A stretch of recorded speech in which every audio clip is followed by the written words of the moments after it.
जनता शिक्षण संस्थेचे किसनवीर महाविद्यालय वाई या महाविद्यालयातील मानसशास्त्र विभाग या विभागाच्या वतीनं गेली 7 वर्ष आपण जागतिक मानसिक आरोग्य दिनानिमित्त 3 दिवसीय व्याख्यानमालेचं आयोजन करीत आहोत. या 7व्या वर्षी या 3 दिवसीय व्याख्यानमालेला काल सुरुवात झाली. त्यातलं प्रथम पुष्प काल डॉक्टर राहुल शिदे यांनी या ठिकाणी गुंफलं.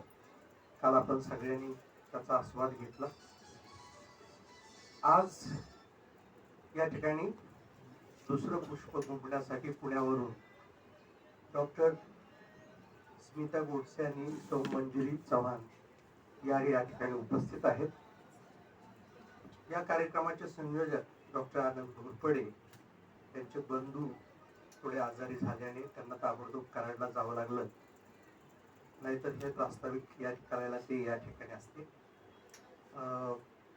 या कार्यक्रमासाठी आवर्जून उपस्थित असलेल्या गोडसे मॅडम, चव्हाण मॅडम, त्याचबरोबर आजच्या कार्यक्रमाचे अध्यक्ष डॉक्टर जयेश शिंदे, आमच्या महाविद्यालयाचे आदरणीय प्राचार्य डॉक्टर फगरे, तसेच या कार्यक्रमासाठी आवर्जून उपस्थित असलेले वाई परिसरातील सर्व नागरिक, आमच्या महाविद्यालयातील प्राध्यापक, विद्यार्थी, सगळ्यांचं आज या व्याख्यानासाठी मी स्वागत करतो. थोडा कार्यक्रमाला उशीर झाला त्याबद्दल दिलगिरी व्यक्त करतो.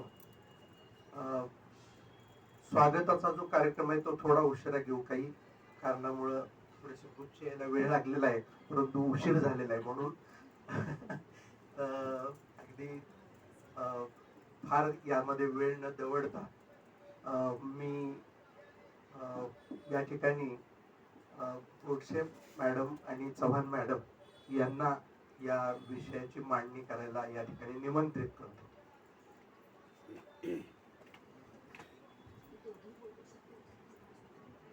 किंवा तसाही आवाज जाईल.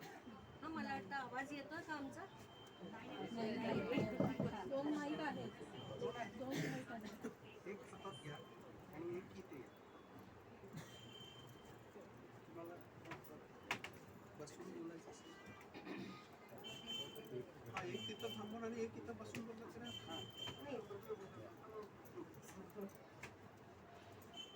नमस्कार. सगळ्यात आधी मी सांगू इच्छिते, सरांनी परिचय करून देताना डॉक्टर स्मिता गोडसे म्हटलं. मी डॉक्टर नाही, आम्ही कोणी इथे तज्ज्ञ नाही. आमच्या या संस्थेमध्ये आम्ही सगळे व्हॉलेंटियर बेस संस्था ही आहे आणि Eklavya foundation for mental health असं आमच्या संस्थेचं नाव आहे. आम्ही गेले 26 वर्षापासून एकलव्य स्वमदत गट चालवतो मानसिक आजारी रुग्ण आणि त्यांच्या पालकांसाठी. त्याचं नावच एकलव्य अशासाठी आहे की जशी एकलव्याची भूमिका होती की त्याला कोणी गुरु नव्हते, पण स्वतः मदत करून तो अर्जुना इतका तरबेज झाला होता धनुर्विद्येमध्ये. तर ही जी भूमिका एकलव्याची आहे तीच खरं शुभार्थीची आहे. शुभार्थी म्हणजे आम्ही जे पेशंट्स आहेत त्यांना पेशंट क्लायंट असं म्हणत नाही, शुभार्थी म्हणतो. शुभार्थीचा अर्थ जो आयुष्यामध्ये चांगला अर्थ शोधतो, शुभ अर्थ, चांगलं जीवन जगण्यासाठी, म्हणून तो शुभार्थी. आणि त्याची काळजी घेणारे जे आहेत, आई वडील, बहीण भाऊ, नवरा बायको जे कोण असतात ते, त्यांना आम्ही म्हणतो शुभंकर, म्हणजे हितचिंतक. शुभार्थी आणि शुभंकर असा आम्ही शब्द वापरतो आमच्या संस्थेमध्ये. आणि ह्या आवाज येतो? ओके, मी इकडे. तर दोघांच्यासाठी वेगळे वेगळे स्वमदत गट चालवतो मी, शुभार्थींसाठी आणि शुभंकरांसाठी. आणि बेसिकली हे गट जे आहेत ते शेअरिंगचे गट आहेत. इथे कोणी कोणाला उपदेश करत नाही किंवा त्यांची कथा ऐकल्यानंतर इथे तुमचं चुकलं, तुम्ही असं नको होतं बघायला किंवा हे असं, अशा पद्धतीची भाषा नसते. ऐकणारे अतिशय चांगले कान आहेत आमच्या संस्थेमध्ये की ज्याची खरंच गरज आहे समाजामध्ये. ज्या कुटुंबियांमध्ये असा आजार आहे त्यांचं कोणी ऐकलेलंच नसतं, ऐकणारं कोणी नसतंच, आणि कुठे बोलावं, कुठून मार्गदर्शन घ्यावं त्याची माहितीच नसते. त्याच्यामुळे आमच्या संस्थेमध्ये ही माहिती अगदी कॉन्फिडेन्शियालिटी सांभाळून त्यांना माहिती दिली जाते. Eklavya hello, Eklavya foundation for mental health, याच्यामध्ये आम्ही 3 लेवलवर याच्यामध्ये आम्ही 3 लेवलवरती काम करतो. एक म्हणजे मेंटल हेल्थ अवेअरनेस, म्हणजे मानसिक आजार किंवा मानसिक आरोग्य याच्याबद्दल लोकांमध्ये जनजागृती करतो. कारण की मुळात मानसिक आजार काय आहे आणि ते असतात हे सुद्धा लोकांना माहिती नाही आहे. म्हणजे आपल्याकडे ज्या अंधश्रद्धा आहेत किंवा लोकांना माहिती नाहीये, त्याच्यामुळे बऱ्याचदा हा आजार नाहीये, हा माणूस मुद्दाम करतोय असं बऱ्याचदा लोकांना वाटतं. त्याच्यामुळे ही माहिती लोकांपर्यंत पोहोचवणं आणि ती करेक्ट माहिती पोहोचवणं, म्हणजे बऱ्याचदा आम्ही असं बघितलंय की एखादा स्किझोफ्रेनियाचा पेशंट असतो आणि त्याच्यामध्ये बऱ्याचदा नुसतं अंगारे दुपारे केले जातात किंवा भगताकडे घेऊन जातात, आणि त्याच्यामुळे ना तो आजार कळायलाच इतकी वर्ष उलटून जातात की त्याच्यानंतर तुम्ही ट्रीटमेंट कधी करणार, आणि तो पेशंट संपलेला असतो लोकांचा. म्हणून मानसिक आजारांबद्दल जनजागृती करणं हे खूप महत्वाचं आहे. म्हणजे खूप कमी लोक आहेत आणि त्याच्यामध्ये शिक्षित अशिक्षित असं काहीही नाहीये. प्रत्येक स्तरावरच्या लोकांना माहिती नाही की नक्की मानसिक आजार काय असतात, इव्हन मानसिक अस्वास्थ्य काय असतं हे सुद्धा लोकांना माहिती नसतं. आणि आमचा दुसरा ज्या लेवलवरती आम्ही काम करतो तो म्हणजे कलंक निर्मूलन. कारण की मानसिक रुग्ण आहे म्हणल्यावरती लोकांची अशी भावना असते की तो त्याला मेंटल हॉस्पिटलमध्ये तरी असतो किंवा तो एकमेकांवरती ती लोक दगडं फेकतात एवढंच त्यांना माहिती असतं, किंवा एखादा बाहेर हे करतो, बांधून ठेवतात त्यांना, किंवा ती लोक म्हणजे जसं आपल्या प्रसार माध्यम किंवा सिनेमा सांगतात की ती लोक मर्डर करायला येतात, म्हणजे अशीच भूमिका दाखवलेली असते की ती खूप उग्र असतात आणि हे असं. तर ही भावना त्यांच्या मनातनं पण काढायची आणि लोकांच्या मनातनं पण काढायची, हा एक महत्वाचा हे असतो. आणि असं वातावरण असताना ज्यांना आजार आहे त्यांनी तो स्वीकार करणं आणि त्याच्याबद्दल बोलणं, तर त्याच्यासाठी त्यांना सुद्धा सपोर्ट लागतो आणि तो सपोर्ट आम्ही आमच्या संस्थेमध्ये देतो. म्हणून आम्ही अशा 3 वेगवेगळ्या लेवलवरती काम करतो की जे समाजामध्ये ज्या आपल्या गॅप्स आहेत त्याच्यामध्ये. आणि यावर्षी आता आपण मानसिक आरोग्य दिन हा जो साजरा करतो, तर या वर्षीची आपली संकल्पना अशी आहे की मानसिक आरोग्य हा सार्वत्रिक मानवीय अधिकार, मानवीय हक्क आहे. म्हणजे प्रत्येक माणसाचा मानसिक आरोग्य मिळवणे हा हक्क आहे, आणि तो कसा मिळवून देणार आपण, तर त्याच्यावरती आमचं काम ऍक्च्युली त्याच्यावरतीच असतं. पण अजून थोडक्यात स्मिताताई तुम्हाला काही विद्यार्थी पण इथे आहेत असं कळलं होतं. मला वाटतं मागे बसलेले विद्यार्थी आहेत का मानसशास्त्राचे. तर तुम्हाला आता मानसिक आजार कुठले कुठले असतात वगैरे अशी सगळी माहिती असेल, पण मला वाटतं सर्वसामान्य बाकीच्या लोकांना माहिती आहे का नाही. आपण एक विचित्र वागणं, वास्तविकतेला धरून न वागणं, किंवा काहीतरी इरॅशनल थिंकिंग, अशा पद्धतीच्या गोष्टी जेव्हा व्यक्ती वागते बोलते तेव्हा आपण म्हणतो की त्याचं काही बरोबर नाही चाललंय, किंवा अगदी प्रत्यक्ष अनेक शब्द वापरून बोललं जातं. तर आम्ही स्टिग्मा रिमूव्हल साठी जळगाव या प्रदेशातनं सुरुवात केली होती, आणि तिथे आम्ही गेलो. MSW चे 2 कॉलेजेस होते, तर तिकडे जेव्हा गेलो आणि असंच भरपूर विद्यार्थी बसले होते मानसशास्त्राचे. मग त्यांना असं विचारलं की असं काही वेगळे वागणारी मुलं तुम्हाला वेगळे दिसतात का, लोक मुलं, मग त्यांना इथे काय म्हणून म्हणतात, कशी हाक मारतात त्यांना, किंवा त्यांच्याकडे कशा दृष्टीने बघतात.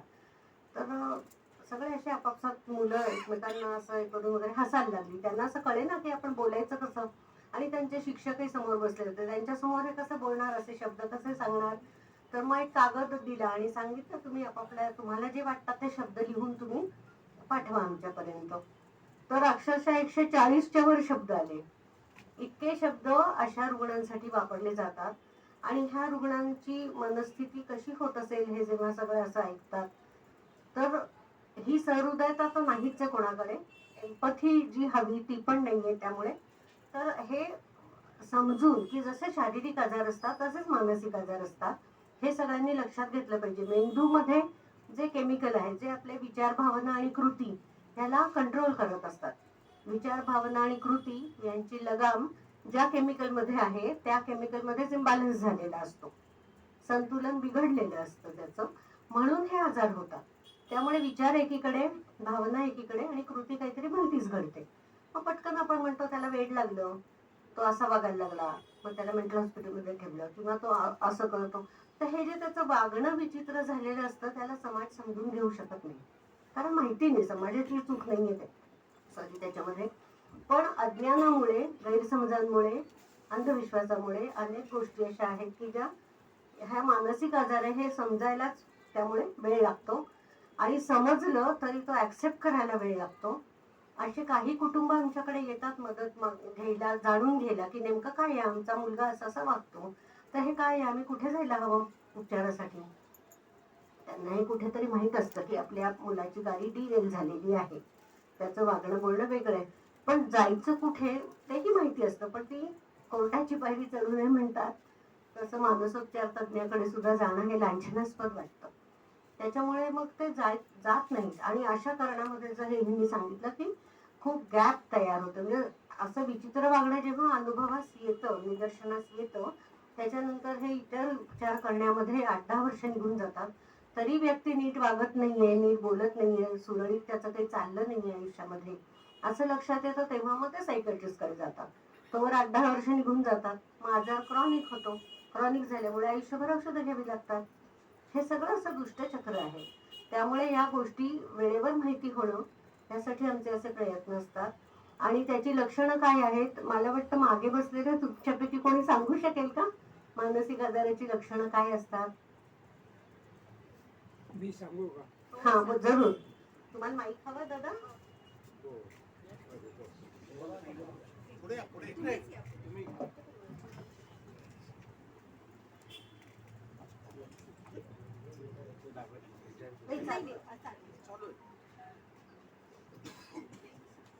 माझी मंडळी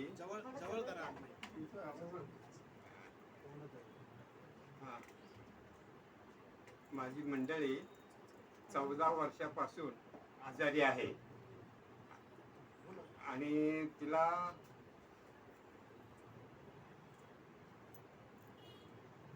हे काय आता माणूस आहे ना, तो आजार आहे, त्यावेळेस पासून मी तो भोगतो. आता 2 वर्ष झाले, कमी झालेला थोडा होता, पण परत तो उद्भवला. आणि आता मंडळी आमची रात्री 2-3 टाईम उठती आणि मी एक आम्ही दोघंच आहे सध्या येतो. काही दिवस मुलीकडे असतो मी मुंबईला, मुलगी सांभाळची व्यवस्थित. आणि आता हे झाल्यानंतर ते म्हणते उठा, काय झालं, बाहेर कोणतरी आले आणि ते म्हणतात दार उघडा. कोणी कोणी म्हणते नेहमी मला बोलते की मुलीचा नवरा त्यांनी मुलीला मारून टाकलेले, कापले आणि फ्रीजमध्ये ठेवले. त्यांचे नातेवाईक आलेले, पोलीस पण घरी आलेले. बघा उठून जा तिकडे, तुम्ही बघा. तू म्हणलं तुला का वेळ लागला, आता हे बोललो ना आपण तसंच आपण बोलतो, तुला का वेळ लागलं काय, कोण म्हणतं असं. कालच फोन आला होता तिचा, चांगले ठीक आहे म्हणून, लगे आता कापून टाकलं, मारून टाकलं. मग म्हणते नाही ना, मग नाही, तुझा ठोक गपचित तुझ्या ब्लॉकमध्ये, तुझ्या रूममध्ये मी असतो एका बाजूला. आणि हे असं करून करून आता तर जास्तच आहे. आता उद्या बघा 11 तारखेला आपले गौडा डॉक्टर पुण्याचे ते येणार आहे इथे वाई, तर उद्या मी नंबर लावायला जाणार आहे तिथे. फरक पडतो या औषध उपचार केल्यानंतर, पण हे माहिती होत नाही आपल्याला काय कारण काय नाही. मी तर म्हणतो तुला हाकलून लावी, निघून जा, तुझे आईबाप इथं घरी आहेत रविवार पेठेत, तिकडं जाऊन राहा. पाहिजे त्यांना मी महिन्याला 5,000 रुपये देईल, पण राहा तिकडे, मी जाणार नाही म्हणती. लई त्रास आहे माझ्याकडे, मला तुमचा पत्ता द्या. जरूर आपण बोलूया. हा, आणि कधी पण तुम्ही फोन करू शकता, मोकळेपणाने फोन करून तुम्ही बोलू शकता. आपलं काय नाव दादा? हा? नाव काय आपलं? शंकर शंभू त्र्यंबके. यांच्यासाठी खरं सगळ्यांनी टाळ्या वाजवल्या पाहिजे, कारण असं समोर येऊन हे सगळं सांगणं याला सुद्धा एक वेगळं धैर्य लागतं. 14 वर्ष झाली 14. खरंय खरंय. मग मी म्हणतो रामाने वनवास केला त्याचा फायदा झाला पण मला काय फायदा झाला एवढं घरदार तुम्ही औषधोपचार रेग्युलरली घेतली पाहिजेत हे फार घेत नाही आपण द्यायची. मी त्यांना द्यायची ना तुम्ही त्यांना द्यायची. दिले तर टेबलावर ठेवली कुठे ठेवली पाण्याचा ग्लास आणि ती तसाच पडणार ही सकाळपर्यंत. सगळी लक्षणं आहेत बरं का. औषधं न घेणं, हा. कोणावर विश्वास न ठेवणं, नाही, नाही, नाही. असे भ्रम आणि भास होणं, त्यांनी त्यांच्यासाठी एक वेगळं जग निर्माण केलेलं असतं आणि त्यांच्यासाठी ते खरं असतं. आता यांच्या मिसेसना वाटतंय ना की खरं तिथे तुकडे तुकडे केले वगैरे, तिला ते दृश्य दिसत असणार आहे म्हणून ते असं हे बोलतात. कारण टीव्ही असं नाही, अनेक कारण असतात, पण त्याच्यामुळे जेव्हा ते लोक असं बोलतात तेव्हा आपल्याला हसू येतो की हे काय आहे, असं कधी असतं का प्रत्यक्षामध्ये. काही काय स्वतःच्या मुलीबद्दलच तू अशी कशी काय बोलू शकते असे आपल्या मनात विचार येऊ शकतात. पण हा तो आजाराचाच भाग आहे. मेंदूमध्ये जे केमिकल आहे त्याचा इम्बॅलन्स झाल्यामुळे असं होतं आणि त्याच्यामुळे ही औषधं अतिशय चांगलं काम करतात. योग्य ठिकाणी ते औषध पोचतं आणि ते मेंदूचा जो इम्बॅलन्स झाला तो बॅलन्स होतो. मग तुम्ही सांगाल त्या सूचना किंवा जे सांगाल ते त्यांना समजतं, योग्य तऱ्हेनं त्याचा अर्थ समजतो. नाहीतर मग हे असे भ्रम आणि भास होतच असतात. नुसतं डोळ्यांना वेगळं दिसत असतं, कानात वेगळेच आवाज येत असतात, चवी वेगळ्या वाटू शकतात, वास येतात वेगळे वेगळे. म्हणजे जी आपली पंचेंद्रिय आहेत ना त्या प्रत्येकाचं काम वेगळं भलतंच सुरू होतं. हा त्या आजाराचा भाग आहे. त्याच्यामुळे आपण हे जागरूकतेने बघायला पाहिजे आणि हेच सगळे गैरसमज, हेच सगळे चुकीच्या कल्पना, धारणा आणि प्रत्यक्षात काय आहे, खरंच हा आजार काय आहे, कुठे होतो, कसा. 18 प्रकारचे मानसिक आजार आहेत वेगळे वेगळे. आपण जरा कुठल्या सगळ्याला आपण एकच नाव देतो. वेडा आहे, क्रूडीला आहे, तो सायको आहे. म्हणजे प्रत्येक भाषेत प्रत्येक प्रकारची अशी वेगवेगळी नावं आहेत. विद्यार्थ्यांमध्ये आणि किती लोक जास्तीत जास्त थोडा पण वेगळं वागलं ना की मेंटल हॉस्पिटल मधनं आलायस का, तुला मेंटल हॉस्पिटलला सोडू का, ह्या अशा आपल्या भाषा असतात. आणि जर खरंच त्यांना आजार असेल, म्हणजे जर तुम्हाला आता जी माहिती इथे मिळाली आणि तुम्ही शक्यतो जिथे जिथे समारंभात जाल किंवा कुठेही बोलणं असेल ना, ही माहिती जर तुम्ही प्रसारित केली ना तर तुमच्या लक्षात येईल की कितीतरी लोक तुमच्याकडे येतील आणि म्हणतील मला हा त्रास आहे. आणि तुम्हाला आश्चर्य वाटेल की अरे आपली जवळच्या माणसांनी इतक्या वर्षांपासून ओळखतोय, यांनी आपल्याला अजून सांगितलं कसं नाही या गोष्टी. म्हणजे थोडंसं आपल्याला जागरूक राहायला लागतं. म्हणजे आता स्मिता गोडसे ह्या तर 21 वर्षांपासून आहेत, मी 5 वर्षांपासून आहे. मला आता माहिती आहे, म्हणजे माझ्या घरात नातेवाईकांना माहिती नाही की ते माझ्याशी बोलतात म्हणून, पण असे इतके नातेवाईक आहेत की जे मला सांगतात की मला असा असा त्रास होतो. आपल्या लक्षात येतं यांना डिप्रेशन आहे, पण ते तुम्ही सगळीकडे सांगू शकत नाही कारण की ती कॉन्फिडेन्शियलिटी ब्रेक करायची नाही. पण आपण काय करू शकतो की जरा त्यांच्यासाठी म्हणजे त्यांच्याकडे असं वेगळ्या भावनेने बघायला नको कधी आपण.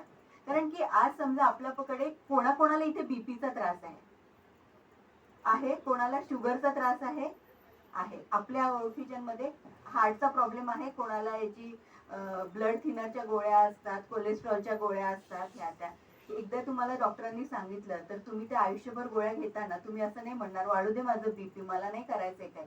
तुम्हाला माहिती असतो त्याचा रिलॅप्स होऊन तुम्ही जाऊ पण शकता. तसंच मानसिक आजारांबाबतीत आहे, त्याची औषधं सतत घ्यायला लागतात.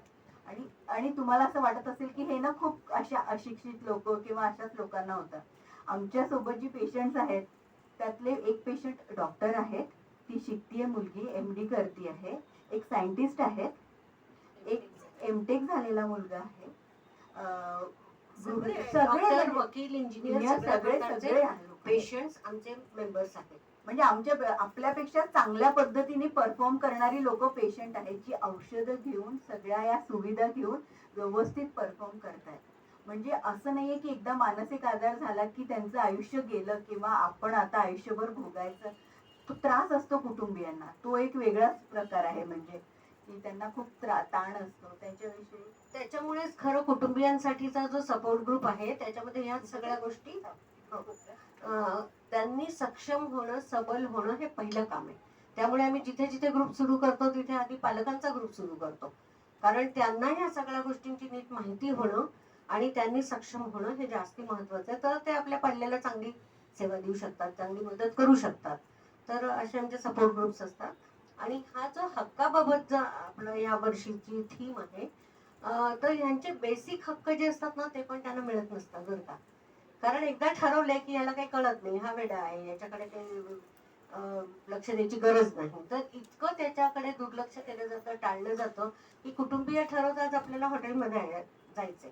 सगळ्यांना विचारलं जातं कुठल्या हॉटेलमध्ये जायचंय, प्रत्येकाकडे मेनू कार्ड फिरवला जातो, तुला काय हवं, याच्यापर्यंत तो मेनू कार्डही पोहोचत नाही. कुठल्या हॉटेलमध्ये जायचंय चॉईस विचारला जात नाही, काहीच नाही. त्यालाही कधीतरी सिनेमा बघावा वाटू शकतो, त्याला पण रंगपंचमी खेळाविषयी वाटू शकते, वाढदिवस साजरा करतायत बहिणीचा भावाचा, त्यात जॉईन व्हावंसं वाटू शकतो. पण त्याला सांगितलं जातं तू आतल्या खोलीत थांब, बाहेर येऊ नको. हे का असं? साधा आनंद मिळवणं हा पण त्याचा हक्क नाही का? हे मिळायला पाहिजे. आणि म्हणून साठी खरं सगळ्यांनी त्यांना समजून आपण त्यांना सहकार्य कर. आणि जर असं प्रेमाने नीट वागलं ना आपण, तर त्यांची सुधारणा लवकर होते. जेव्हा तुम्हाला कोणी दुर्लक्ष करतंय किंवा तुम्हाला वाढीत टाकल्यासारखं वागतंय, तर आपणही मानसिक आजारी रुग्ण होऊन जाऊ. कारण प्रत्येकाला कुठेतरी वाटतं ना की मला स्वीकारावं, माझं कौतुक करावं, माझ्याकडे सगळ्यांनी बघावं, म्हणजे माझ्याकडे बघावं म्हणजे लक्ष द्यावं, मी काय सांगतोय माझ्या गोष्टींकडे त्याला काहीतरी महत्व मिळावं. ही बेसिक गरज आहे, बेसिक आपली हे आहे, ती पण त्यांची सांभाळली जात नाही. मग ते अजून खचतात. रिजेक्शनची भावना ही भयंकर वाईट आहे. दुर्लक्षित करणं, उपेक्षित वृत्तीने बघणं, तिरस्कृत त्याला वागणूक देणं खूप वाईट गोष्ट आहे. तर हे या बेसिक गोष्टी आहेत खरं, ज्याच्यामुळे त्यांचं निम्म आयुष्य चांगल्या तऱ्हेने सांभाळलं जाऊ शकतं. औषधांचं काम करणारच आहे. त्याच्या व्यतिरिक्त आपण काय करू शकतो त्याच्यासाठी हे फार महत्वाचं आहे. आता ही जी उदाहरणं सांगितली, डॉक्टर, वकील, इंजिनियर, त्यांची पण मानसिक अवस्था अशीच झाली होती. ज्या वेळेला त्यांना माहिती झालं, औषधं ते घेत होते, सुशिक्षित असल्यामुळे सायकॅट्रिस्ट कडे गेले, औषधं चालू 10-10 वर्ष औषधं घेतली, पण तरी त्या लोकांना, घरच्यांना हेच माहिती नव्हतं की नेमकं याला होतं काय. औषधं वेळच्या वेळेला देणं एवढंच त्यांचं काम होतं, पण आपण कसं वागलं पाहिजे, आपली भूमिका काय आहे, त्याला कसं समजून घेतलं पाहिजे, what to do, what not to do, हे जास्ती महत्वाचं आहे. तुम्ही काय बोललं पाहिजे, काय नाही, कसं वागलं पाहिजे, कसं नाही वागलं पाहिजे, ह्या अगदी महत्वाच्या गोष्टी आहेत, ह्या आपण शिकल्या पाहिजे. आणि हे सगळं आमच्याकडे शेअरिंग मधनं शिकायला मिळतं बरं का. इथे कोणीच आम्ही कोणाला उपदेश करत नाही, सांगत नाही, मगाशी सांगितलं तसं, पण शेअरिंग मधनं खूप शिकायला मिळतं. कारण ज्यांनी तो अनुभव घेतलाय, ज्यांनी तो तुम्ही म्हणला की भोगतोय, तर तुमच्या अनुभवाला एक वेगळं वजन आहे. जेव्हा तुम्ही सांगाल तेव्हा ते इतरांना खरं वाटणार आहे, आणि खरं असतंच ते अर्थात. त्याच्यामुळे त्याचा एक वेगळा प्रभाव पडतो. म्हणून असेच सगळे सपोर्ट ग्रुपचा अर्थच काय आहे, आजार समान समस्या असलेले लोक एकत्र येतात आणि तिथे त्यावर काहीतरी चर्चा होते, बोलणं होतं, संभाषण होतं, आणि एकमेकांच्याकडनं एकमेकांना शिकायला मिळतं. हा सपोर्ट ग्रुप मीटिंगचा मुख्य उद्देश आहे आणि त्याचे फायदे खूप आहेत. मात्र तर आमच्या एकलव्य फाउंडेशन मार्फत आम्ही 2 प्रकारचे सपोर्ट ग्रुप चालवतो. एक शुभार्थी म्हणजे जे पेशंट्स असतात तर त्यांच्यासाठी, आणि दुसरे शुभंकरांसाठी की जे केअर गिव्हर्स असतात. म्हणजे आता आपण शुभार्थींना किती त्रास आहे हे सगळं बघितलं, पण त्यांना सांभाळण्यासाठी एक व्यवस्था जी असते तर त्यांच्यावरती सतत ताण असतो. आता जसं यांनी सांगितलं की हा जो त्यांना ते गोळ्या घेत नाहीत, गोळ्या असल्या की ते टाकून देतात. बऱ्याचदा तर काही जण असं आपल्या समोर तोंडात घेतात आणि नंतर टाकून देतात. म्हणजे हे सगळे जे अनुभव आहेत ना, हे त्यांना हे असतात. किंवा बऱ्याचदा ती लोक त्यांच्या औषधांचे थोडेसे साईड इफेक्ट असले तर झोपून राहतात, म्हणजे 18-18 तास झोपून राहतात, काही कामं होत नाही, आंघोळ करत नाही, स्वच्छता नसते, मग घरातली कामं खोळंबतात. आणि अशा याच्यामध्ये आमच्या असं लक्षात आलंय की जर पुरुषांना हा आजार असेल ना तर कसे तरी स्त्रिया सांभाळून घेतात, पण स्त्रियांना जर आजार असेल ना तर खूप अवघड होऊन जातं, कारण की आपल्याकडे ती जबाबदारी असते सगळ्यांवरती. आणि अशा परिस्थितीमध्ये मग ते जे शुभंकर असतात किंवा जे केअर गिव्हर असतात त्यांच्यावरती खूप ताण येतो. मग आमचा जो दुसरा सपोर्ट ग्रुप आहे जो शुभंकरांसाठी आहे, आणि हे दोन्ही एकाच वेळेस वेगवेगळे आता सध्या ऑनलाईन पद्धतीने चालतायत, पण वेगवेगळ्या लिंकवरती. म्हणजे यांना त्यांच्याबद्दल समस्या असतात, त्यांना यांच्याबद्दल असतात. म्हणजे आता समजा हे जसं म्हणाले की ते औषध घेत नाहीत, त्या मी त्यांच्या मिसेस औषध घेत नाही, पण त्यांचं पण असं म्हणणं असू शकतं मला जबरदस्तीने औषधं देतात, मला काही झालेलं नाहीये. मग दोघांचं पण म्हणणं ऐकून घेतलं पाहिजे आपण, कारण की खरं जे आहे तर ते त्यांच्यापर्यंत पोहोचवायला त्यांच्या मनातनं तर निघायला पाहिजे ना. की मग बाकीचे त्यांना सगळे जे शुभार्थी असतात ते सांगतात तुम्हाला माहितीये का मी पण अशीच औषधं बंद केली, मग माझा आजार परत बळावला, आता मी जेव्हापासून सुरू केली ना, मला हे पण होतोय, मला इतका आनंद होतोय ना की मी आता कार्यक्रमांना पण जाऊ शकतो, लोक माझ्याशी बोलतात. आणि काही काही जण की मी माझं शिक्षण परत सुरू केलंय, मला नोकरी मिळाली आहे. किंवा आता जे केअर गिव्हर्स असतात तर त्यांना पण असं होतं की अरे ठीक आहे, मी एकटा नाहीये, म्हणजे मला असं गप्प बसण्याची गरज नाहीये. हे काय करतात, अच्छा यांनी अशा पद्धतीने औषधं दिली का, चला मी हे असं ट्राय करून बघतो. म्हणजे हा असा एक मूलभूत फरक पडतो त्याच्यामध्ये. आणि मग एकमेकांच्या पद्धतीनेच हे सॉल्व्ह व्हायला सुरुवात होते, की जे त्यांचे प्रश्न असतात ते. आणि इथे आमची भूमिका खरं जसं म्हणालात ना, तर आम्ही तज्ज्ञ नाही आहोत, आम्ही शिक्षण घेतलेलं आहे त्याच्यामधलं, आम्हाला माहितीये काय आहे. पण जी लोक अनुभव घेतात ना, आमच्या मते तीच लोक एक्सपर्ट असतात. कारण की ज्यांना त्रास होतो त्यांनाच माहिती असतं. जे विद्यार्थी असतात तर त्यांनी ती लक्षणं बघितलेली असतात. जे डॉक्टर असतात तर त्यांना लक्षणं बघून, डॉक्टर हे सगळं व्यवस्थित सांगू शकतात पण त्यांच्याकडे वेळच नाहीये. इतके पेशंट्स आहेत, म्हणजे आपल्या जागतिक आरोग्य संघटनेच्या मते 10 ते 12% लोकांना हा आजार आहे, म्हणजे किती करोड लोक असतील. आणि सायकॅट्रिस्ट आपल्याकडे हजारोंमध्ये आहेत फक्त, म्हणजे करोड पूर्ण देशभरामध्ये 5,000 सायकॅट्रिस्ट आहे आपल्या इंडियामध्ये, भारतामध्ये. आणि करोडोंमध्ये पेशंट. आणि हे पण ज्यांना माहिती आहे तर त्यांनाच, ज्यांना माहिती नाही त्यांनी कुठे जायचं. त्यातली अर्धी लोक तर देवस्थानाच्या तिथे त्यांना बांधून ठेवलं जातं. आणि बऱ्याच ठिकाणी मेंटल हॉस्पिटलमध्ये गेल्यानंतरच लक्षात येतं. काही जण आजार बळवून रस्त्यावरती जातात.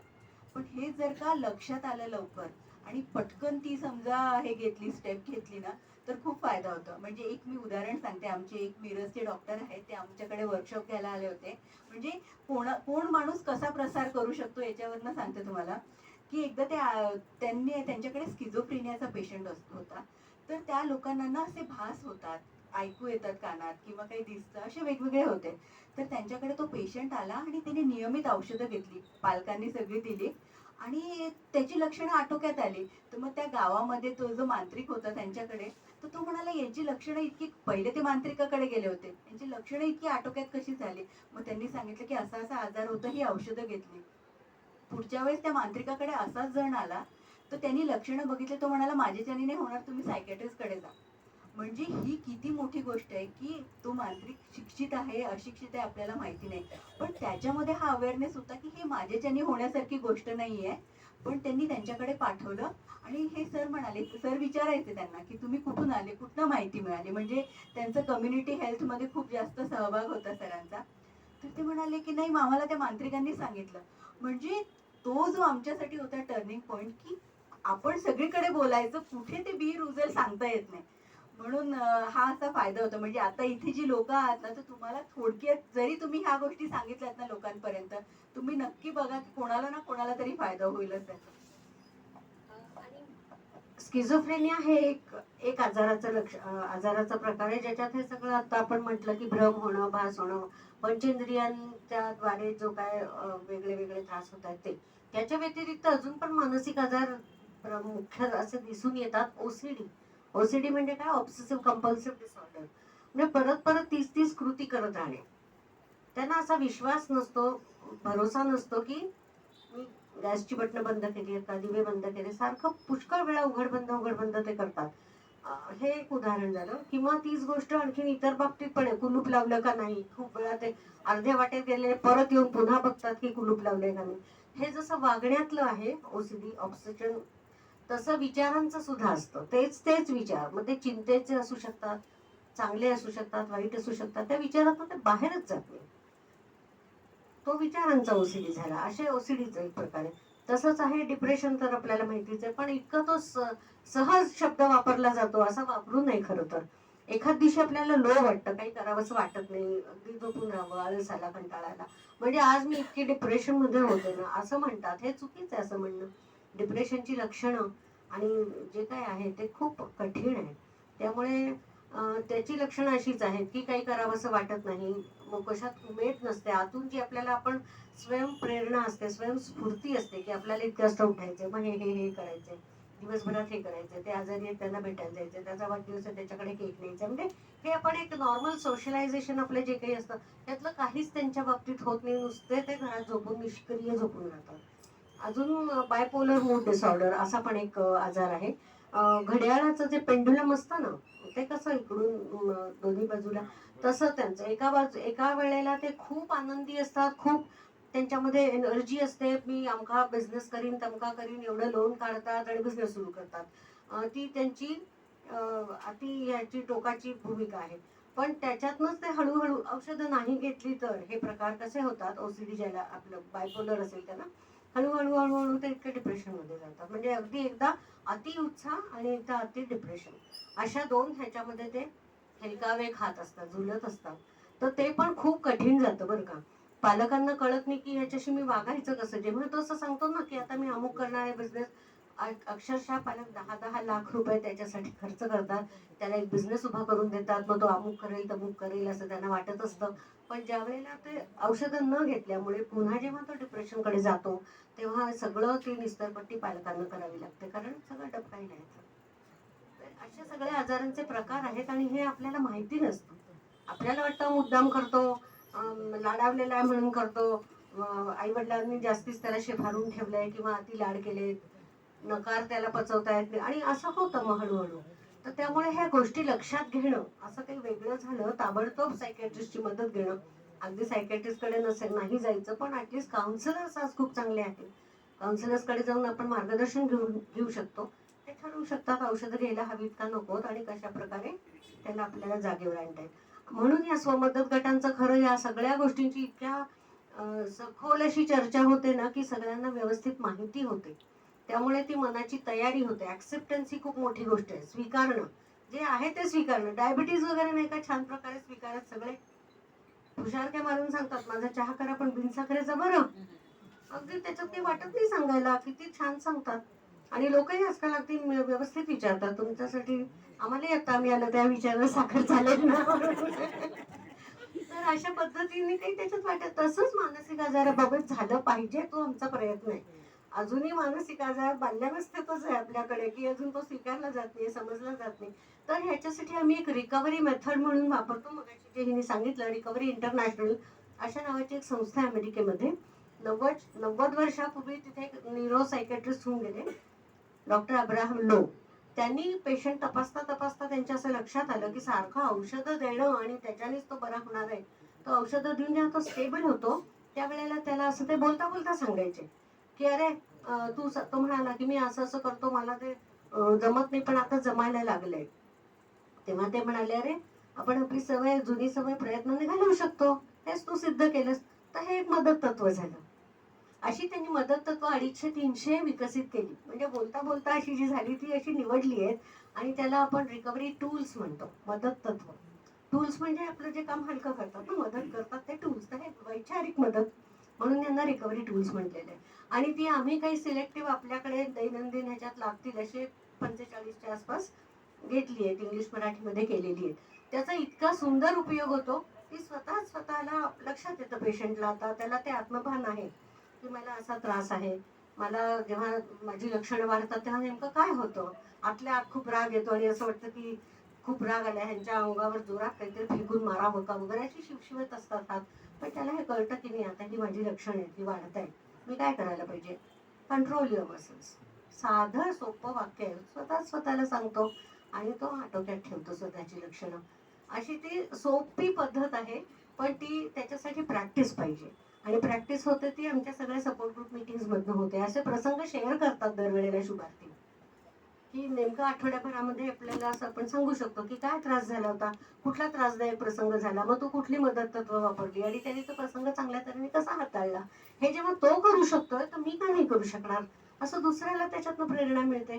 आणि असे ते सगळे एकमेकांबद्दल आणि त्यांची त्यामुळे लक्षणं आटोक्यात राहायला लागली आहेत, औषधं कमी झाली आहेत, त्यांचं काहीतरी मार्ग पुढे सुरळीत सुरू होत आहे, शिक्षण अर्धवट राहिलेलं पूर्ण करतायत, नोकरी करायला प्रवृत्त होत आहेत. ही सगळी प्रगतीच आहे ना. आणि त्यात म्हणजे आता एक थोडक्यात सांगते की समजा औषधं घेतली, त्यांची लक्षणं आटोक्यात आली, म्हणजे त्यांना कळते की आपल्याला काय होतंय आणि ते स्वमदत गटामध्ये शुभार्थी गटामध्ये आले. आणि बऱ्याचदा त्यांना असं होतं की आई सांगत असते किंवा एखादा विद्यार्थी असेल किंवा नोकरी करणारी मुलगी असेल पण आई वडिलांसोबत राहत असेल, आई म्हणत असते उठ जरा हे काम कर, जरा हे करून घे, ते करून घे. मग त्यांना प्रचंड राग येतो की आपल्याला असं कसं सांगतात.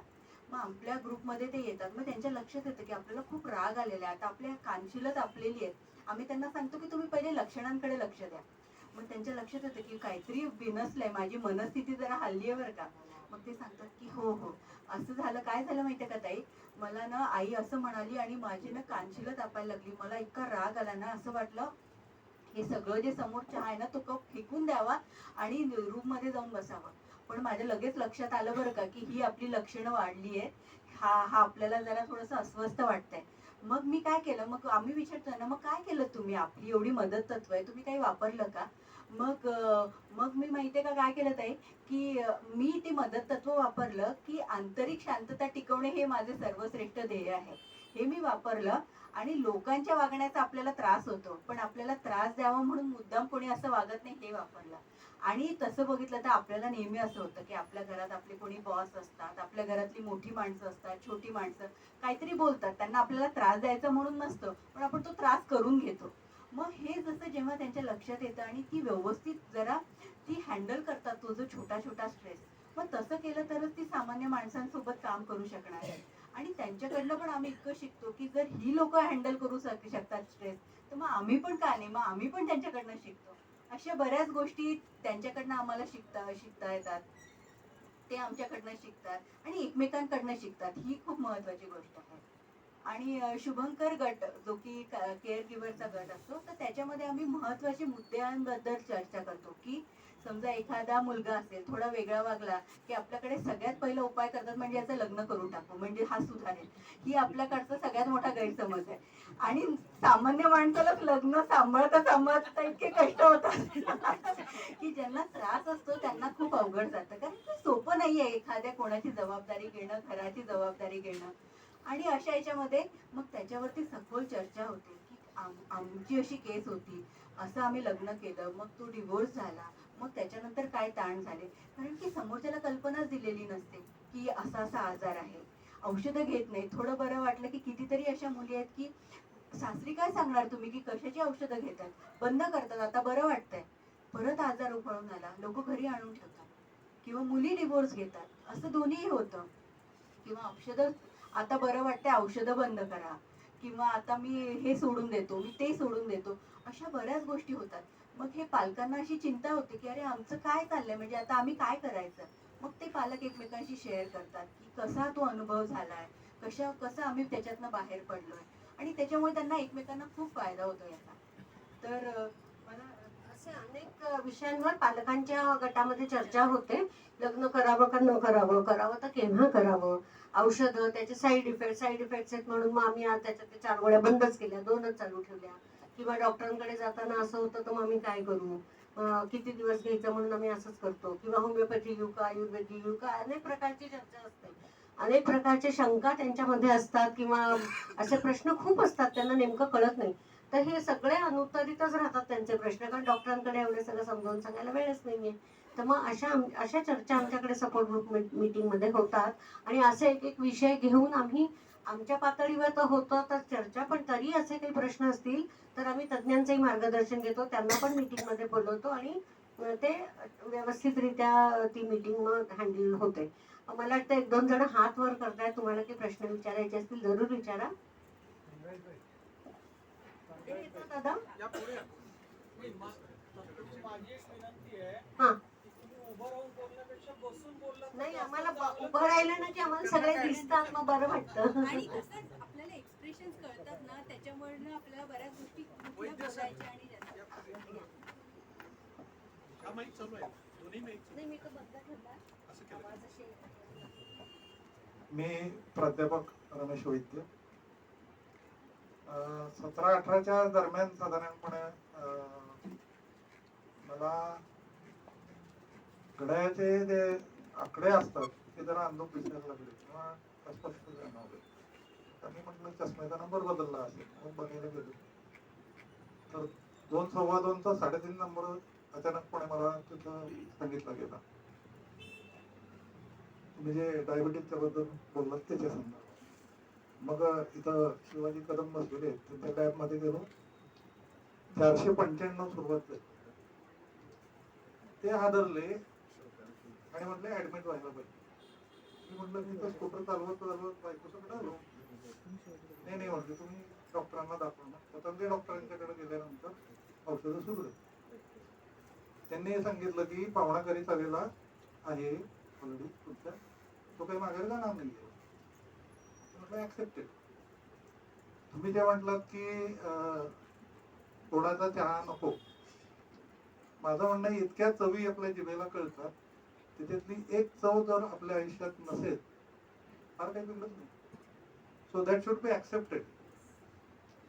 ही पॉझिटिव्ह गोष्ट घेतली पाहिजे. अशा मानसिकतेने मी आतापर्यंत राहिलेलो आहे. गोळ्या ज्या आहेत त्या तर घेतोच आहे, तो काही प्रश्न नाही, परंतु मानसिक सुदृढता आणि सक्षमता ही जास्त या रोगावरती उपाय करू शकते. एक चव आपल्या आयुष्यातली कमी झाली म्हणून फार काही फरक पडत नाही. अशा मानसिकतेला सामोरं जाऊन मी या आजाराला सामना करतोय.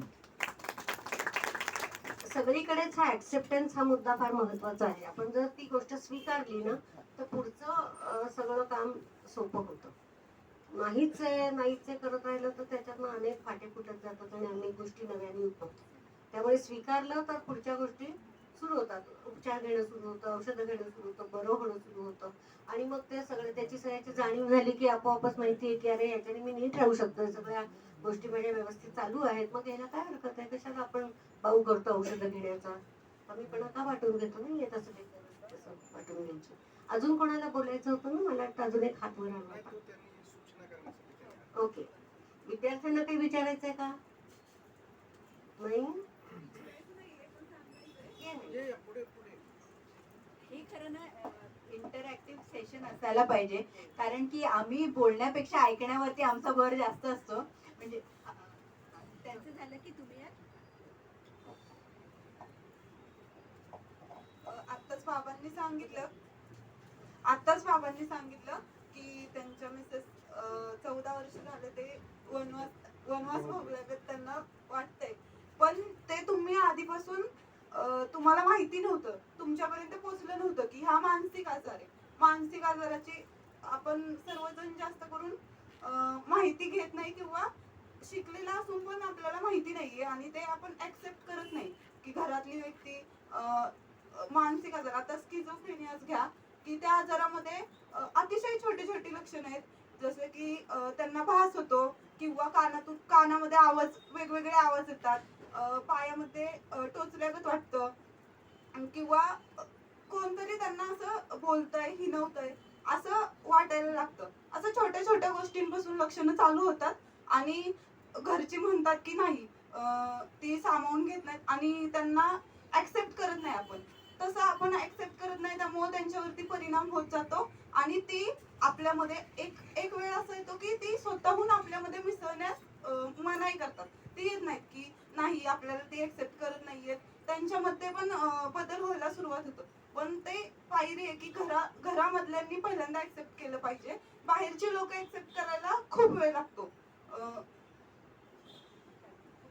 खूप वेळ लागतो बाहेरच्या माणसांनी ऍक्सेप्ट करायला.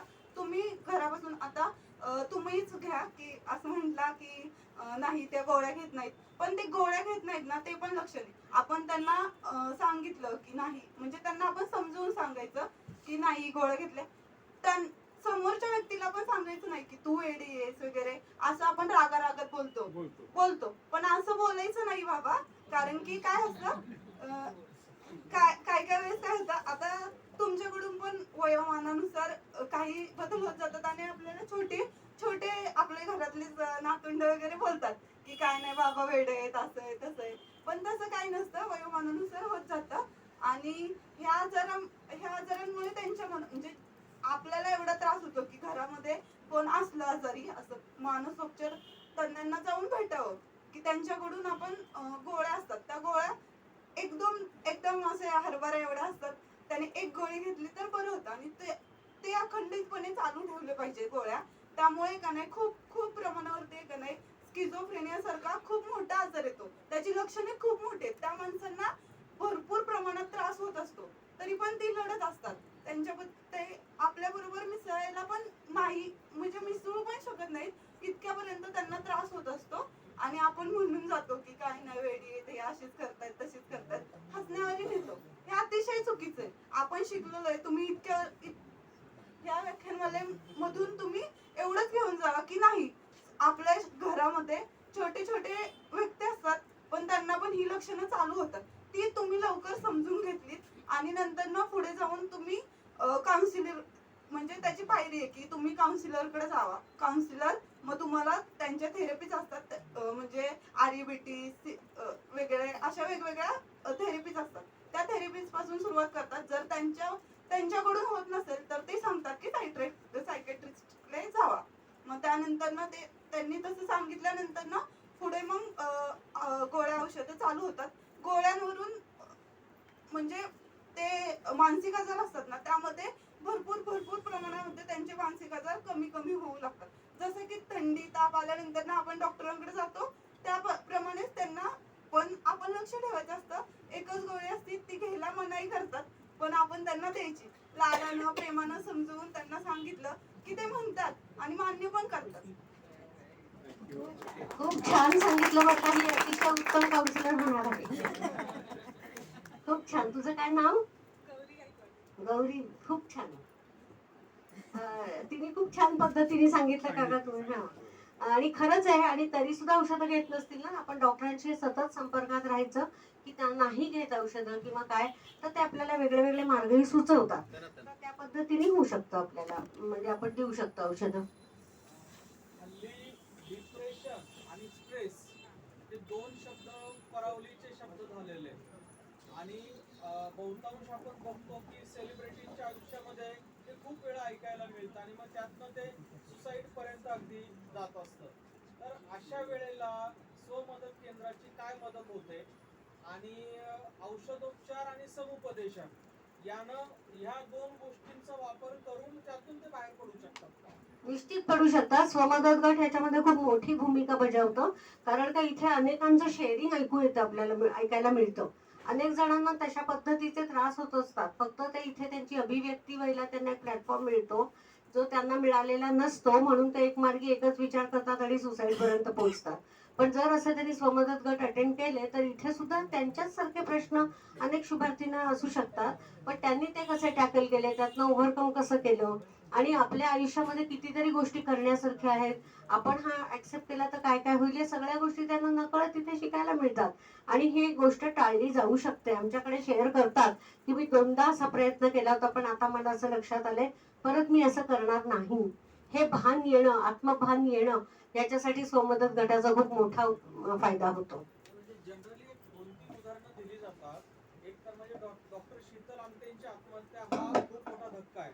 त्याच्यानंतर ते राष्ट्रसंत अय्यूजी महाराज त्यांनी गोळी घालून, किंवा ते कैवल्यानंद सरस्वती, म्हणजे हे जे 2-4 उदाहरणं अशी आहेत की त्यांना स्वतःला त्या याच्यावरती मात करता आली नाही, की ते इतरांना सांगत होते पण स्वतः त्यातनं ते बाहेर नाही.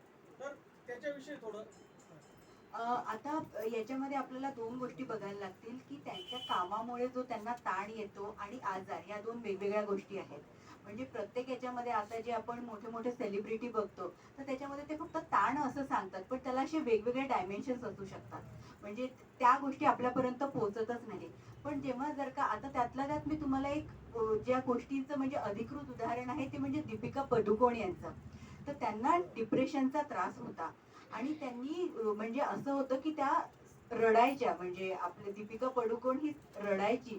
तिच्या आईला लक्षात आलं आणि त्यांनी काउन्सिलरकडे घेऊन गेले आणि गोळ्या औषधं घेतली आणि त्यातनं ती बाहेर आली. म्हणजे ती सांगायची, तिचं काम हे ते सगळं चालूच होतं, परंतु ती त्याच्यामधनं बाहेर आली आणि तिने तिची स्वतःची एक संस्था सुरुवात केली, the love live laugh foundation म्हणून. तर ह्या गोष्टी याच्यामध्ये त्यांनी क्लिअरली समोर येऊन सांगितलं की मला हा त्रास आहे.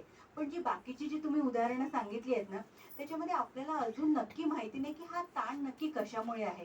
कारण काही काही गोष्टी असतात ना तर त्याला बरेच कंगोरे असतात. काही कधी कधी पॉलिटिकल अँगल असतो, कधी कधी म्हणजे अशी ही मोठ्या व्यक्ती असतात ना तर त्यांना अशा बाकीचे त्रास पण खूप असू शकतात. म्हणजे की त्यांचे शत्रू पण बरेच असतात. म्हणजे आपल्याला त्याची आयडिया येत नाही. त्याच्यामुळे ह्या कॅटेगरीमध्ये आपण कितपत बसवू शकतो आपल्याला सांगता येत नाही. मला असं वाटतं तुम्ही ब्युटिफुल माइंड नावाचा सिनेमा. मला स्किझोफ्रेनिया नावाचा मानसिक आजार आहे. तर मी गोळ्या डॉक्टरांच्या घेतोय, पण गोळ्यांव्यतिरिक्त मी अजून कोणते एक्सरसाइज वगैरे करू शकतो का त्या आजारातून बाहेर पडण्यासाठी? आणि दुसरी गोष्ट अशी की मी फक्त प्लॅन करू शकतोय, ते एक्झिक्यूट करताना खूप मला त्रास होतो. तर त्याबद्दल थोडं मार्गदर्शन करा. तुम्हाला एक पुस्तिका देतो. आमचे वर्तक सर जे आहेत, ज्यांनी ही संस्था सुरू केली, त्यांना पण त्यांच्या पौगंडावस्थेमध्ये हा आजार झाला होता आणि त्यांच्या आई वडिला, तुमचं नाव एक मिनिट, चिन्मय अनिल राऊत. चिन्मय राऊत, यांच्यासाठी आपण टाळ्या वाजवूया की समोर खरोखरी खूप मोठी गोष्ट आहे की सगळ्यांसमोर येऊन त्यांनी लोकांमध्ये मिसळायला अजिबात आवडत नाही. मी खूप घाबरतो आणि गेल्यानंतर आहे ना त्यांच्यामध्ये बोल काय बोलावं हेच कळत नाही. आता तुम्ही आमचा सपोर्ट ग्रुप मीटिंग करा. इथे तुम्हाला आम्ही सरांकडे काही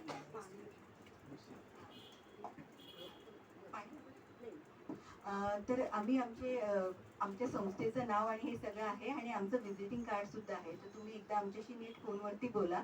पण याच्यामध्ये आमच्या वर्तक सरांनी त्यांना जेव्हा हा त्रास होता तर त्याच्यासाठी त्यांच्या असं लक्षात आलं की फक्त औषधं गोळ्या सोडून मी स्वतः काही करू शकतो का त्याच्यासाठी. तर त्यांनी मानसिक आजारातून सावरताना ही अशी एक छोटी पुस्तिका लिहिली आहे आणि त्याचं आम्ही इंग्लिशमध्ये पण भाषांतर केलं आहे, tried and tested method for mental regaining mental health. तर त्याच्यामध्ये अशा छोट्या छोट्या गोष्टी दिलेल्या आहेत आणि त्या सगळ्या जर का तुम्ही त्याचा सराव केलात, म्हणजे असं नाही होत की जसं तुम्ही म्हणालात ना की कधी कधी तुम्हाला करावं असं वाटत नाही एक्झिक्युशनसाठी, तर त्याला तो एक कॉन्स्टंट एखादी स्ट्रक्चर लागतं ते कसं करायचं त्याच्यासाठी म्हणून. तर त्या पुस्तकामध्ये ते खूप चांगल्या पद्धतीने दिलं आहे आणि आमच्या ज्या स्वमदत गटाच्या ज्या मीटिंग्स असतात ना तर त्या ऑनलाईन पद्धतीने होतात. जर तुम्हाला तो पण गट आमचा जॉईन करायचा असेल तर दर गुरुवारी, म्हणजे तुम्हाला मराठीत करायचं असेल तर 8 महिन्यातनं 2दा आणि इंग्लिशमध्ये करायचं असेल तर बुधवारी, अशा आमच्या मीटिंग्स होतात. त्याच्यामध्ये आम्ही तुम्हाला ती रिकव्हरी मेथड शिकवतो की ज्याच्याने तुम्ही तुमची कशी रिकव्हरी फास्ट करू शकाल त्याच्यासाठी म्हणून. तर काही पुस्तकं आम्ही सोडून जाऊ, तुम्ही तिथनं घेऊ शकता. आणि ती नॅशनल इन्स्टिट्यूट ऑफ नॅचरोपॅथी या संस्थेसोबत, म्हणजे जी आयुष मंत्रालयाच्या अंडर येते, तर त्यांनी आमची ही पुस्तिका पब्लिश केली आहे इंग्लिशमधली आणि त्यांनी आम्हाला सांगितलं की ती तुम्ही जितक्या लोकांपर्यंत पोहोचवाल तेवढा आम्हाला आनंदच आहे. तर नक्की घेऊन जा. तुम्हाला त्याचा नक्की फायदा होईल. तुम्ही आज पुढे येऊन बोललात ना, म्हणजे तुमची सुरुवात झाली प्रगतीची, हे तुम्ही लक्षात घ्या. मग ब्युटिफुल माइंड नावाचा एक सिनेमा आहे डॉक्टर जॉन नॅश यांच्या जीवनावर. त्यांना पण स्किझोफ्रेनिया झालेला होता, पण ते अतिशय उत्तम मॅथमॅटिशियन होते आणि प्रोफेसर होते. ते असं वर्गात शिकवायचे, खूप मोठे मोठे वर्ग, आणि विद्यार्थी बसलेले असायचे, अतिशय उत्तम शिकवायचे. पुढे त्यांना नोबेल प्राइज मिळाले बरं का. त्या लेवलचा माणूस आहे तो. तर आता नाही येते, त्यांच्या जीवनावरच तो सिनेमा काढलाय. असं ते भरपूर खिडक्या होत्या त्या वर्गामध्ये आणि ते शिकवता शिकवता मध्येच असं असं करायचे, काहीतरी खुणा करायचे, राग व्यक्त करायचे, दात ओठ खायचे, असं काहीतरी की जा निघून. त्यांना ती व्यक्ती दिसत होती तिकडे जी त्यांच्यामध्ये त्यांना अडथळा होत होता, ते त्यांना कळत होतं, म्हणून ते असं सारखं करायचे. विद्यार्थी असायचे, विद्यार्थी म्हणायचे हे काय मध्ये मध्ये असं करतात. तिथे बघून केलं की विद्यार्थी मागे बघायचे, तिथे काहीच नाहीये. पण ते बघा, ते किती झगडत होते, ते सगळं बाजूला सोडून शिकवण्यावर लक्ष केंद्रित करून ते शिकवत होते. म्हणजे त्यांचा लढा हा इतका ह्याचा होता ना. तर त्यांनी कसं कसं केलं, हे असे छोटे छोटे सिनेमांमधून खूप आपल्याला शिकायला मिळतं, जाणून घ्यायला मिळतं. तर तेव्हा तर खरं म्हणजे काहीच उत्तम औषधं नव्हती, असे ग्रुप मिटिंग्स नव्हत्या, असे सगळे, तरी त्यांनी कसं केलं त्याच्यातून एवढे पुढे वर आले.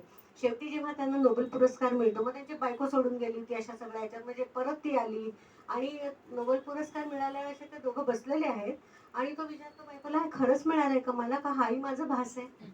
असं ते शेवटचे, इतकं सुंदर आहे तो सिनेमा, जरूर बघा कधी बघायला मिळाला तर. तर अशा पद्धतीच्या गोष्टी घडतात, होतात, पण त्याच्यावर सुद्धा उपाय आहेत. आपण पुढे आलं पाहिजे. जसं आज तुम्ही म्हणलात, तुम्ही बोललात, हे अतिशय छान झालं. आणि जेवढ्या लवकर याल ना तेवढ्या लवकर आपल्याला ह्याच्यातनं बाहेर पडता येतं. वर्तक सरांसारख्या व्यक्तीचं सांगते की त्यांना सुद्धा त्यांच्या पौगंडावस्थेत जेव्हा हा आजार झाला त्यावेळेला ते इतर मित्र सगळे पुढे गेले, ते 5-6 वर्ष इतरांपेक्षा मागे राहिले, कारण हा आजारच होता इतका, त्यांना काहीच करता येत नव्हतं. पुढे त्यांना बरं वाटतं आणि त्यांनी लगेच त्यांच्या आई वडिलांनी सायकॅट्रिस्टकडे नेलं, उपचार सुरू झाले, त्यांची ऍडमिशन पण झाली होती, ऍडमिट करावं लागलं. पालकांनी तेवढ्यावरच थांबले नाही. पालक म्हणजे नुसते आई वडील नाही, बहीण भाऊ चुलत भाऊ सगळेजण डॉक्टरांकडे गेले आणि ते म्हणाले हा मुलगा इतका हुशार होता ना, असं असं आता वागतोय, आम्हाला वाईट वाटतंय, आता ऍडमिट आहे, पण घरी आल्यानंतर आमची भूमिका काय, आम्ही याच्याशी कसं बघायचं, कसं समजून घ्यायचं, त्याला मदत होईल असं आम्ही काय करायला पाहिजे. त्याला प्रोत्साहन मिळेल असं आम्ही काय करायला पाहिजे, हे सगळं त्यांनी समजून घेतलं. म्हणजे त्यांनी सुद्धा जाऊन काउन्सिलिंग घेतलं आणि वेळोवेळी घेत राहिले. त्याच्यामुळे त्यांना पण अतिशय चांगली मदत वेळच्या वेळेला मिळाली आणि ते त्यातनं बाहेर पडले. पुढे त्यांनी शिक्षण पूर्ण केलं. इकॉनॉमिक्स घेऊन पोस्ट ग्रॅज्युएशन झाल्यावर ते SP कॉलेजमध्ये प्रोफेसर म्हणून लागले. पुढे त्यांनी PhD केलं. म्हणजे तुम्ही इमॅजिन करा. आणि त्यांच्या 40व्या वर्षी त्यांनी ठरवलं की मला जसा हा फायदा झाला आणि मी त्यातनं लवकर बाहेर आलो, माझं पुढचं आयुष्य तर त्या चौघांसारखं सुरळीत सुरू आहे, असं सगळ्यांना हा फायदा मिळावा, सगळ्यांचं आयुष्य सुकर व्हावं, चांगलं व्हावं, म्हणून त्यांनी या स्वमदत गटाची स्थापना 97 साली केली. एकलव्य स्वमदत गट हा 97 सालापासून कार्यरत आहे आणि अतिशय चांगल्या प्रकारे मार्गदर्शन अनेकांना मिळत आहे. अनेक जण आपलं आयुष्य सावरत आहेत आणि हे अतिशय एक उत्तम आदर्श उदाहरण आहे सगळ्यांच्या समोर. तर त्यांचं अजूनही असं खूप आहे की स्वमदत गटाची चळवळ उभी राहिली पाहिजे. अनेक ठिकाणी असे स्वमदत गट उभे राहिला पाहिजे. त्याच्यासाठी तिथल्या लोकल लोकांनी पुढाकार घेतला पाहिजे आणि हे चालू राहिला पाहिजे. कारण व्यक्त होण्यासाठी व्यासपीठ पाहिजे, एवढीच मेन गरज आहे, जी आज कुठेच उपलब्ध नाही. एकत्र कुटुंबात आपोआप ती गरज भागली जायची, आता कुठेच काही नाहीये. त्यामुळे स्वमदत गटाचं महत्व खूप आहे. अजून कोणाला काही विचारायचं असेल तर मला वाटतं आपली वेळ संपली.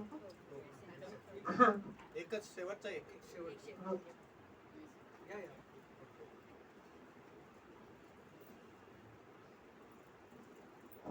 हॅलो, मी 40 वर्ष शुद्ध आयुर्वेदाची प्रॅक्टिस करते आणि 40 वर्षात मी सिझोफ्रेनिया, डिप्रेशन याचे पेशंट बरे केलेले आहेत. आयुर्वेदिक औषधाला साईड इफेक्ट नसतात, फक्त ती व्यवस्थित दिली गेली पाहिजे. आणि आता मी त्याच्यावर विद्यकर्म, अग्निकर्म पण करते, नश्य पण देते, त्याच्यामुळे लवकर बरे होते. 22 सालातला माझा जूनचा पेशंट, म्हणजे नवरा घेऊन आला की बायको 52 वर्षाची होती, तिला कोणतरी शेजारच्या बायका शिव्या देत आहेत असं वाटायचं. आणि ती 5 वर्ष डिप्रेशनची औषधं घेत होती. खोटं वाटेल तुम्हाला, 21 दिवसात ती बरी झाली. यासाठी घरातल्यांनी त्या पेशंटवर प्रेम करायचं असतं. हे फार महत्वाचं आहे. मी त्या माणसाला चक्क सांगितलं, तू गजरा घेऊन जा, तू तिला दाखव की मी तुझ्यावर प्रेम करतोय. पुरुष प्रेम करत असतील पण ते बायकांना दाखवत नाही, आणि ते जर त्यांना दाखवलं तर त्या लवकर बऱ्या होतात. आणि कंडिशनल लव, हा, म्हणजे निर्व्याज प्रेम, कुठलीही अपेक्षा न ठेवता प्रेम करणं, हे जर तुम्ही त्यांना- प्रेम करा, डोपॅमिन वाढतं. सिझोफ्रेनियावर फॉरेनच्या पण लोकांनी सांगितले, आनंदात राहा, डोपॅमिन वाढतं. आपल्याकडे औषधं आहेत की ज्यांना साईड इफेक्ट नाहीयेत आणि खूप दिवस घ्यावी लागत नाही. एकच पेशंट माझा 1.5 वर्ष औषध घेत होता, अदरवाईज 9 महिने, 3 महिने, आणि आताची पेशंट तर 21 दिवसात बरी झाली.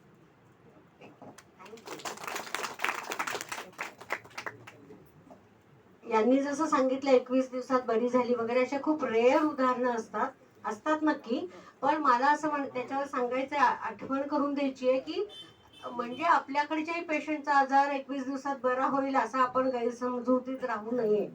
प्रत्येकाची प्रकृती भिन्न असते, आजार किती जुना आहे त्याच्यावर असतं, स्वभाव त्याचा कसा आहे, व्यक्तिमत्व कसं आहे, अनेक गोष्टींचं त्याच्यावर हे असतं. त्यामुळे डॉक्टर जोवर सांगत नाहीत की औषधं आता कमी करायला हवी किंवा फक्त मेंटेनन्स डोस चालेल, तोवर औषधं बंद करायची नाहीत, कोणी किती सांगितलं तरी. नाही तर परत आजार उलटून येऊ शकतो. मग ते चांगल्या 4थ्या, 5व्या, 10व्या पायरीवर चढलेल्या व्यक्ती 0च्याही खाली जातो. तसं व्हायला नको. थँक्यू.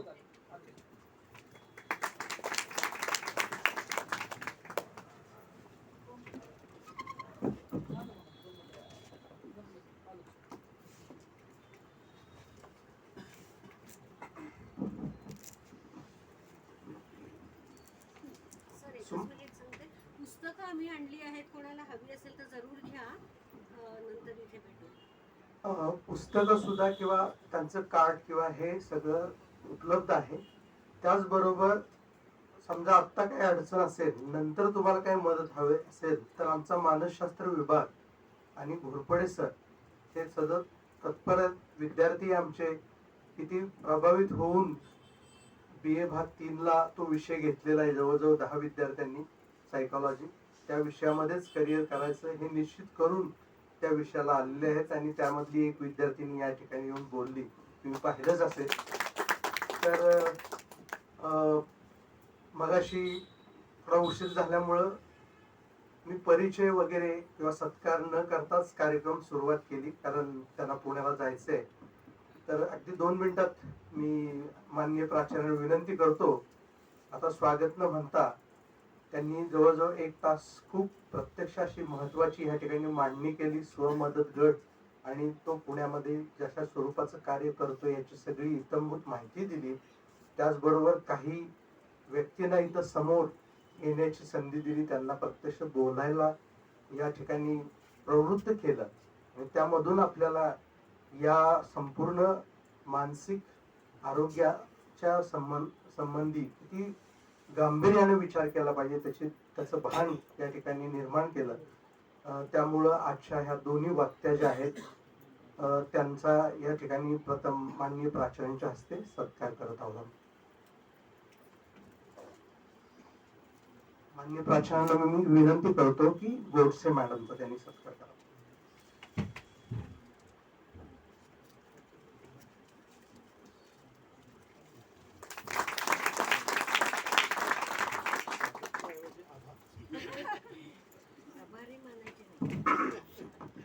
यानंतर मी माननीय प्राचार्यांना विनंती करतो की त्यांनी डॉक्टर सौ मंजिरी चव्हाण यांचा सत्कार.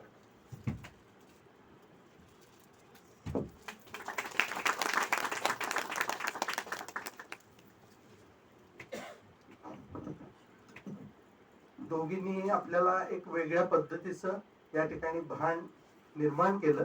काल आपल्याला एक वेगळ्या पद्धतीनं मांडणी झाली होती की आपल्या सांस्कृतिक परंपरेमध्ये कोणत्या स्वरूपात वारसा उपलब्ध आहे, कसा आपल्याला मानसिक आरोग्य संवर्धनासाठी कसा उपयोग होऊ शकतो, या पद्धतीची अत्यंत अभ्यासपूर्ण मांडणी केली. परंतु आज आपल्याला दिसेल की प्रत्यक्ष काम करत असलेल्या या दोघी, कारण दोघींचंही सायकोलॉजिकल काउन्सिलिंग या पद्धतीचं प्रशिक्षण झालेलं आहे आणि आता पुष्कळ वर्षाचा स्वमदत गटाचा त्यांचा अनुभव आहे. अनेक स्वरूपाचे पेशंट्स त्यांनी त्यांच्या मांडणीमधून सांगितलं की अगदी MD, MTech, वकील, इंजिनियर अशा स्वरूपाचे पेशंट्स आहेत. आणि त्यामुळं अत्यंत वेगळ्या पद्धतीनं आपल्याला आजचं व्याख्यान मिळालं की एकच वक्ता तो काहीतरी मांडणी करतोय असं स्वरूप न लाभता दोघींनी आलटून पालटून या ठिकाणी मांडणी केली आणि अत्यंत वेगळ्या स्वरूपात विषयाची मांडणी या ठिकाणी झाली. या कार्यक्रमासाठी अध्यक्ष म्हणून डॉक्टर जयेश शिंदे आज आलेले आहेत. त्यांच्याविषयी थोडक्यात सांगायचं झालं तर आसवली गाव आहे त्यांचं आणि आसगाव आहे आणि त्यांनी 9,000 पेक्षा जास्त स्त्रियांच्या डिलिव्हरीज केलेल्या आहेत. 15,000 पेक्षा जास्त सर्जरीज केलेल्या आहेत. त्यांनाही वेगळ्या स्वरूपाचा हा अनुभव आहे आणि तो अनुभव घेऊन ते अत्यंत महत्वाचं असं स्त्रियांच्या बाबतीतलं काम करत आहेत. तेव्हा मी त्यांना विनंती करतो की त्यांनी या ठिकाणी अध्यक्ष समारोप करावा, त्यांचं स्वागत करावं असं मी माननीय प्राचार्य विनंती.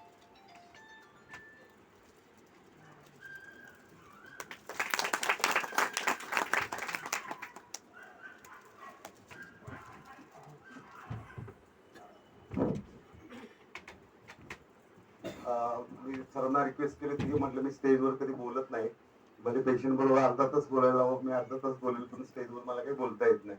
तर इथे बसलेले व्यासपीठावर बसलेले आणि समोर बसले सर्व मान्यवर. मी डॉक्टर जयेश शिंदे, गायनेकोलॉजिस्ट.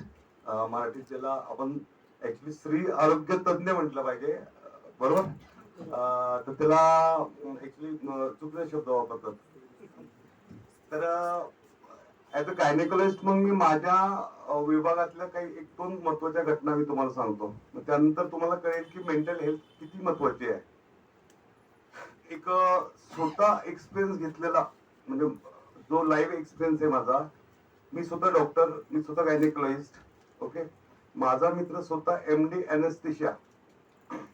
तुम्हाला असं वाटेल की बाबा आपण डॉक्टर नाही किंवा आपल्याला त्यातलं नॉलेज नाही त्यामुळे आपल्याला मेंटल हेल्थ कळत नाही किंवा मेंटल जे काही हेल्थचे प्रॉब्लेम्स आहेत वेगवेगळे, डिप्रेशन पासून, अँझायटी पासून वेगवेगळे, ते आपल्याला कसं कळणार? डॉक्टरांना सुद्धा कळत नाही कधी कधी. त्याचं मी तुम्हाला एक्झाम्पल सांगतो. माझ्या मित्र 40 मित्र आहे, सुद्धा एमडी अनेस्थेसिया आहे. त्याच्या मिसेसची डिलिव्हरी झाली. ओके, डिलिव्हरी झाल्यानंतर एक 5-6 महिन्यानंतर त्याचा मला फोन आला, अरे जयेश येतो का 40गावला, तुला पर्सनल डिस्कस करायचं. मी घरी गेलो. ज्या बहिणी माझ्या बरोबर, अरे भाऊजी आलेत का, चहा घ्या, बसा, उठा वगैरे वगैरे, मला पाहिलं निघून गेल्या. म्हणजे मंगेश, अरे त्या वहिनी तेच तर चर्चा करायची म्हणे की एकदम विचित्र वागते म्हणे माहिती. म्हणजे लिटरली डिवोर्स पर्यंत मॅटर. ऐका, स्वतः डॉक्टर, तुम्हाला असं वाटेल की आपल्याला कळत नाही मेंटल हेल्थ प्रॉब्लेम, डॉक्टरांना सुद्धा कधी कधी लक्षात येऊ शकत नाही. कारण तो एनेस्थेटिक्स, मी गायनेकोलॉजिस्ट, सायकॅट्रिस्टचा जरी आम्हाला बेसिक प्रत्येक सब्जेक्टचा स्टडी असतो, पण आम्ही सायकॅट्रिस्ट म्हणून त्या वहिनींकडे कधी पाहिलंच नाही ना. तर त्यानंतर आमचे एक धुळ्याचे डॉक्टर प्रवीण सावंके, त्याला म्हटलं आपण एकदा चर्चा करूया त्याची एकदा. प्रवीण सावंकेला आम्ही फोन केला, तो म्हणला वहिनींना सोबत घेऊन ये, जस्ट घेऊन ये सोबत. तर त्याने दुसऱ्या मिनिटाला डायग्नोस केलं. Is a psychiatrist. आणि तो कोणाचा विद्यार्थी आहे? डॉक्टर मोहन आगाशे. तुम्हाला ऍक्टर म्हणून मोहन आगाशे माहित असतील. He was head of department of psychiatry in BJ medical college. तर त्यांचा तो विद्यार्थी प्रवीण. मग it is a Mangesh, he is a case of postpartum सायकोसिस. बऱ्याच खेड्यांमध्ये, गावांमध्ये आपण ऐकलं असणार, डिलिव्हरी झाल्यानंतर मुलींना सायकॅट्रीचे प्रॉब्लेम होतात. त्यांना असं वाटतं की काहीतरी बाहेरचा आजार झालाय, कोणतरी भूत घुसलंय किंवा वगैरे वगैरे. मग त्यानंतर भगत हे ते बाकीचे प्रकार चालू होतात. पण पोस्टपार्टम सायकोसिस नावाचा एक आजार आहे, हे आम्ही वाचलेलं आहे, पण आम्ही डायग्नोस नाही करू शकलो वहिनींचं. बट सायकॅट्रिस्ट कडे गेल्यानंतर त्यांनी दुसऱ्या मिनिटाला डायग्नोस केलं की इट इज अ पोस्टपार्टम सायकोसिस.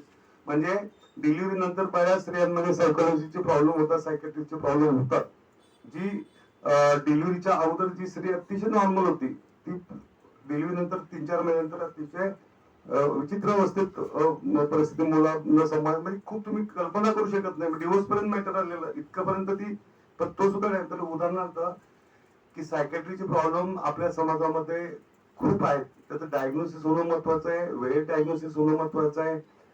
जसं मॅडम बोलल्यास, त्यांचा एकलव्य स्वमदत ग्रुप आहे, तो खूप लोकांना हेल्प करतोय, खूप चांगलं काम करतायत ते.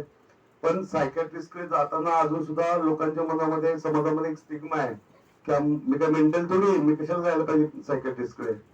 तर असं नाही. तसं बोलले, डायबिटीस इतका कॉमन झालाय, लोकांना ऍक्सेप्ट केले. वैद्य सरांनी पण छान सांगितलं की वी हॅव टू ऍक्सेप्ट. लोक अजून सुद्धा मेंटल प्रॉब्लेम आहे आपल्याला हे ऍक्सेप्ट करत नाहीयेत. तो प्रॉब्लेम असं नाही की तो दगडच मारला पाहिजे तरच त्याला सायकॅट्रिस्ट कडे गेलं पाहिजे. छोटे छोटे प्रॉब्लेम असतील, स्ट्रेसचे, अँझायटीचे पण लेवल्स आहेत. आपण प्रत्येकाला आपल्या आयुष्यामध्ये ताणतणाव येतोच, टेन्शन येतच. पण आपण त्यातून लगेच काही ना काही वेगळ्या प्रकारे इकडं मनोरंजन करून आपण त्या स्ट्रेसमधून बाहेर येतो, नॅचरली बाहेर येतो. त्याला ट्रीटमेंटची गरज नाही. पण जे लोक नॅचरली बाहेर येत नाही त्यामधून, त्यांना ट्रीटमेंटची आवश्यकता हे कळणं खूप महत्वाचं आहे. तर ह्या विषयावर बोलायचं म्हटलं तर खूप काही बराच वेळ डिस्कशन होऊ शकतं. पण महत्वाची गोष्ट आहे की मेंटल हेल्थ आणि मेंटल हेल्थ बद्दलचा समाजामध्ये अवेअरनेस होणं खूप गरजेचं आहे. त्यासाठी या संस्था, काही सामाजिक संघटना काम करतायत. एवढं बोलून मी बोलू शकतो. थँक्यू. धन्यवाद. यानंतर आमच्या महाविद्यालयातील डॉक्टर राजेश गावित हे आभार प्रदर्शन करतात.